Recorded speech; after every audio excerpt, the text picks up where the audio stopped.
بدلتا رہا، یہ دور تبدیل ہوتا رہا. لوگوں نے اپنی بادشاہیاں قائم کرنے کے لیے بڑے بڑے قتل کیے.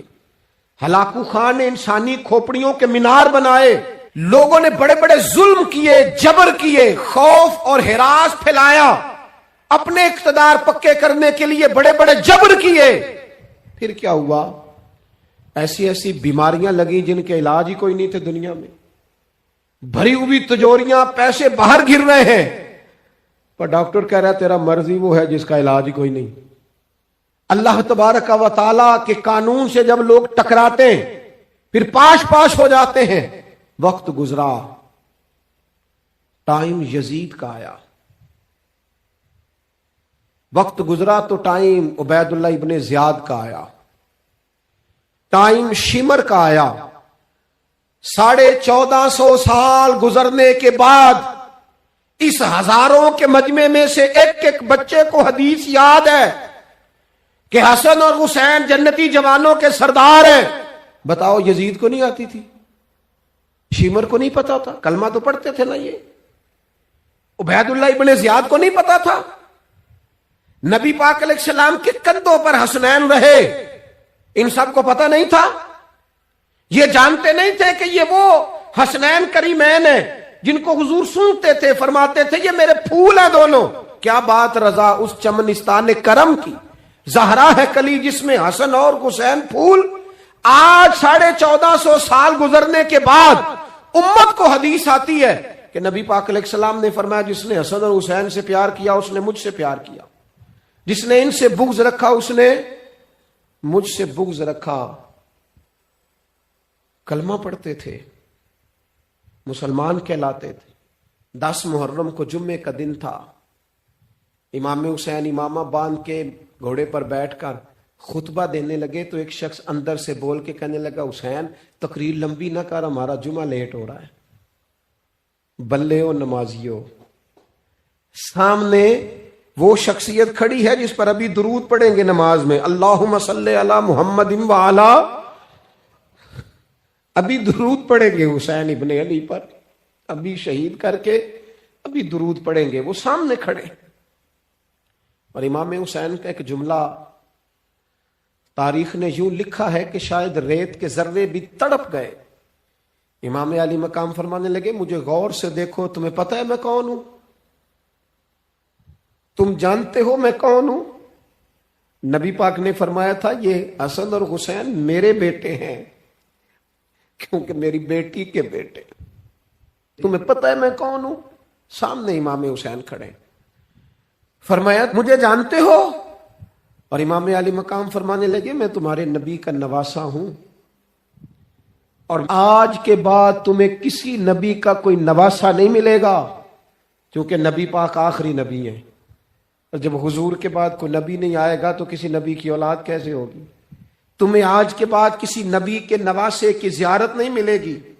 میں کیسے آپ سے یہ بات آپ کو عرض کروں کہ سامنے حسین ابن علی بھی ہوں تو لوگ نفس کی خواہشیں پوری کرتے ہیں، لوگ اپنی کرسیاں پکی کرتے ہیں، لوگ گورنریاں پکی کرتے رہے، لوگ گڈ بک میں جانے کے لیے ایک دوسرے کو شاباشیاں دیتے رہے، جشن ہوتا رہا.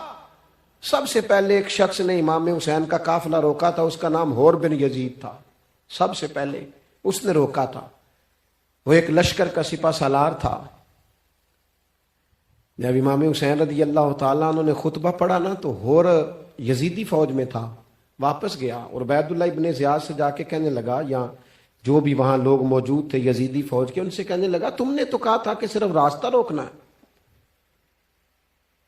تم نے تو کہا تھا کہ صرف ان سے کچھ منوانا ہے، تم نے تو جب مجھے بھیجا تھا تو کہا تھا کہ بعد تھوڑے معاملات ہیں. اوہ سچ بتاؤ نبی کے نواسے کو شہید کرو گے؟ تم نے تلواریں نکال لی ہیں، نیزے نکال لیے ہیں، تیر نکل آئے ہیں، تیاری مکمل ہے. مجھے سچ بچاؤ، کیا حسین ابن علی کی گردن پر خنجر چلانے لگے ہو؟ سیدہ فاطمہ کا جگر پارا شہید ہوگا؟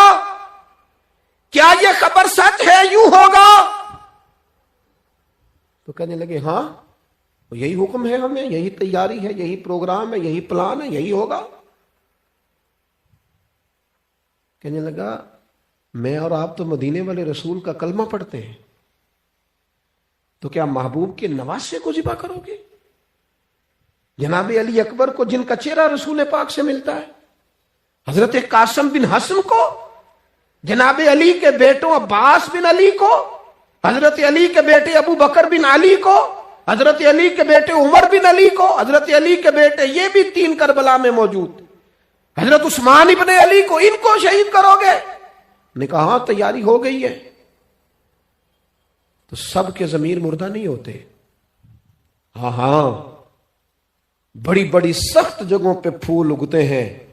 حر نے جب ان سے کہا کہ تمہارا پکا ارادہ ہے، کہا پکا ارادہ ہے، تو اس نے کہا یہ زیرہ پکڑو، یہ عہدہ پکڑو، مجھے تمہارا دیا ہوا عہدہ نہیں چاہیے، حسین کے نانا کی دی ہوئی جنت درکار ہے، یہ رکھو اپنے پاس، مجھے تمہارا۔ ایڑی لگائی اس نے اور دوڑا اور امام حسین کے قدموں میں گیا، کہنے لگا حضور میں مجرم ہوں، میں خطا کار ہوں، میں نے سب سے پہلے آپ کو روکا تھا، پر مجھے قسم ہے اللہ کی میں جانتا نہیں تھا ان کا ارادہ کیا ہے، حضور بھول گیا، غلطی کر بیٹھا، یہ اندھے ہوں گے، ان کی آنکھوں میں پٹی بندی ہوگی، اور مجھے تو پتہ ہے نا کہ دنیا کو پھر محمد کا نواسہ نہ ملے گا، مجھے خبر ہے،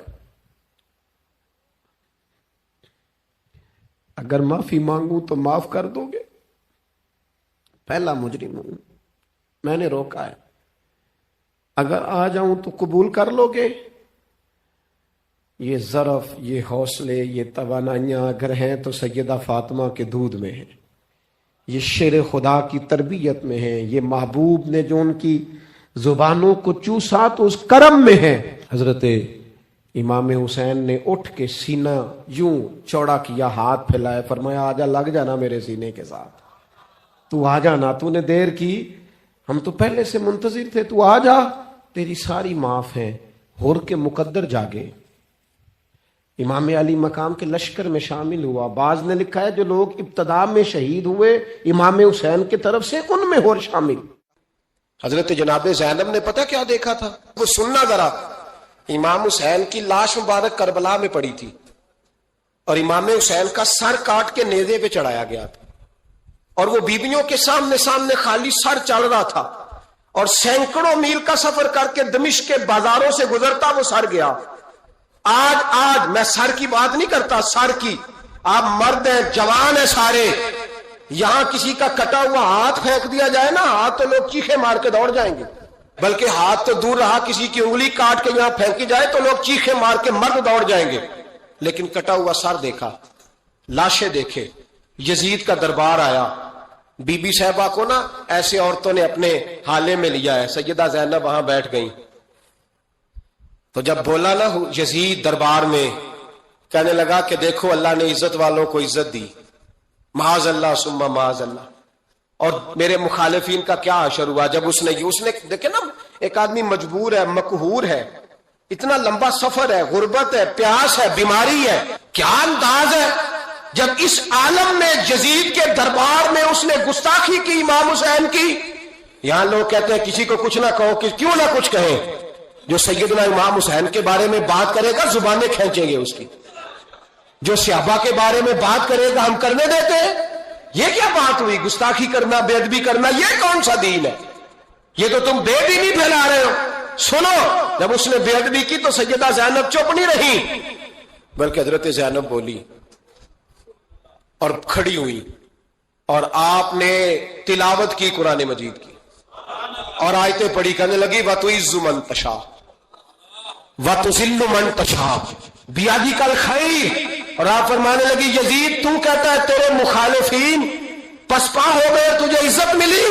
آپ فرمانے لگے یہ تیرا دربار ہے نا، یہ تیرا سجا ہوا ہے نا، تیرا اس وقت ڈنڈا چلتا ہے نا۔ فرمانے لگی چند سال ٹھہر جا، تیرے اوپر لوگ لعنتیں برسائیں گے، اور فرمایا جب جمعے پڑھے جائیں گے تو لوگ میرے حسین کے نام کے خطبے پڑھیں گے۔ فرمایا آج یہ تیرا دربار ہے نا۔ حضرت نعمان بن بشیر صحابی رسول تھے، وہ کہتے ہیں میرے قریب ایک نابینا صحابی بیٹھا تھا، سنو سنو حوالہ میں دکھاؤں گا. کہنے لگے میرے قریب اس وقت یزید کے دربار میں ایک نابینا صحابی بیٹھے تھے. جب بی بی زینب نے یہ بات کی نا تو وہ نابینا صحابی میرا ہاتھ پکڑ کے کہنے لگے نعمان علی آ گئے، یہ تو علی کی آواز ہے، علی آ گئے. جبریل امی بول رہے ہوں جیسے، حکمت کے گوہر رول رہے ہوں جیسے، دربار دمشق میں وہ زینب کا خطاب منبر پہ علی بول رہے ہوں جیسے. کہنے لگے علی آ گئے، علی، یہ تو علی کی آواز ہے. جناب نعمان بن بشیر کہنے لگے نہیں، علی جب بولتے تھے تو بڑا رنگ ہوتا تھا، ابھی تو زینب کھل کے بول ہی نہیں رہی، ابھی تو زینب ستائی ہوئی ہے، ابھی تو زینب زخم کھا کے آئی ہے، ابھی تو زینب پیاسی ہے. کاش زینب تر و تازہ ہوتی تو زینب خطبہ پڑھتی تو علی کی طرح گرجدار آواز نکلتی. یزید کے محل کانپتے، جبریل امی بول رہے ہوں جیسے، حکمت کے گوہر رول رہے ہوں جیسے، دربار دمشق میں بی بی زینب کا خطاب منبر پہ علی بول رہے ہوں جیسے. وہ مسکینوں کی طرح منتیں نہیں کر رہے تھے، ہائے پانی ان کا مزاج ہی نہیں تھا، بلکہ وہ دلیر لوگ تھے، دلیر، اور بر موقع بر محل بولتے تھے. یزید آیا دربار میں، جب یہ سارا قافلہ وہاں پہنچا تو یزید دربار میں آیا، اور جب وہ دربار میں آیا تو بادشاہوں کا طریقہ ہے، گاڑیاں، اب ہمارے بادشاہوں نے روٹر والی گاڑیاں رکھی ہوئی ہیں، وہ یوں چلتی ہیں، شور ہوتا ہے پیچھے. اس زمانے میں کہا جاتا تھا با دبا ملاحظہ ہوشیار، پیچھے ہٹ جاؤ، نعرے لگنے لگے. تو یزید کا ایک ناخلف بیٹا امام زین العابدین سے کہنے لگا تیرا باپ کہاں ہے؟ دیکھ یہ میرے باپ دادا کے نعرے، دیکھ میرے باپ کے نعرے، تیرے کدھر ہے؟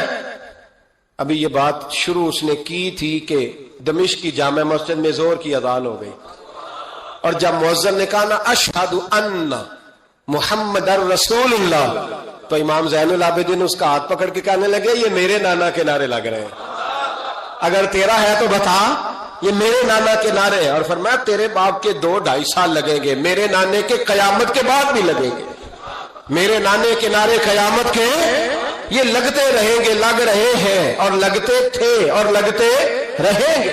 میرے بھائی یاد رکھو، دلیری، ہمت، پہلی بات ان سے پیار کرنا ہے، دوسرا ان کی ہمت، ان کا مقام دلیری کرنا ہے، ان کا کام ہمت کرنا ہے، ان کا کام ڈٹ جانا ہے. کمزوری دکھانا اہل بیت کا طریقہ ہوتی ہے. حضرت عباس کے بازوؤں میں درد ہوتی، جناب زینب پھر پریشان ہوتی ہیں کہ ہم تو اس بے حیائی کے خلاف لڑے اور امت ابھی یہ گند کر رہی. جو چوکوں میں کھڑا ہوتا ہے نا عورتوں کو تاڑتا ہے، وہ یزید کے طریقے پہ عمل کرتا ہے. یہ دلائل ہے، آپ سوچ لیں، اندازہ کر لیں کہ ہم نے کس جماعت میں کھڑے ہونا ہے. اس لیے گند سارا نکالیں. امام حسین کا ایک پیغام آج اپنانا بڑا ضروری ہے. امام حسین نے سر سجدے میں کٹایا اور قرآن کی تلاوت نیزے کی نوک پہ بھی جاری رہی ہے. اس لیے آج کم از کم 10 نفل امام حسین کی سنت سمجھ کے ضرور پڑھیں گے انشاءاللہ.